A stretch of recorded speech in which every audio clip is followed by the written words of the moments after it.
Jina naitwa Ibrahim Malwa, ni daktari ambaye anahusika hapa katika siku ya leo kwa ajili ya kupima sikoseli ambayo ni screening ya sikoseli kwa siku ya leo.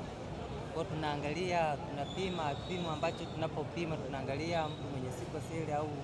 sisi tunaangalia kwa vipimo, na pia tumsaidia kujua kwamba mtu mwenye sikoseli pengine katika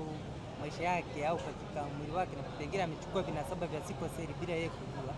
Hivyo basi tunapokuwa tunafanya screening test hapa,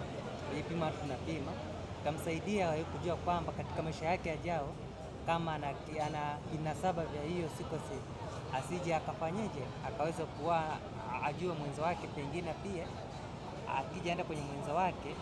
asija akaoa mwenzo wake ambaye mwenye hivyo vinasaba hivyo na kupata mtoto mwenye sikoseli. Kwa hivyo kwenye kujua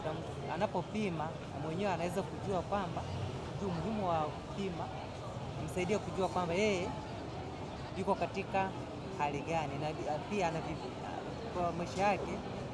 ajua kwamba mimi yeye mwenyewe ana vipimo vya mwili wake, hana vinasaba, pengine ana vinasaba bila yeye mwenyewe kujua, na hivyo vinamsaidia yeye mwenyewe kutambua kwamba yeye hana vinasaba vya sikoseli. Na pia hicho kipimo tunafanya ni unavyoona hapa, ndani ya dakika 10 na kutosha pima, tushamaliza majibu yake, anaweza kuchukua ili kujua. Kwa akishamaliza hapa ataenda kwa daktari pale atapata ushauri zaidi, ila hapa ni kupima tu, katika kupima katika meza, na pia inamsaidia kujua kwamba yeye mwenyewe kuna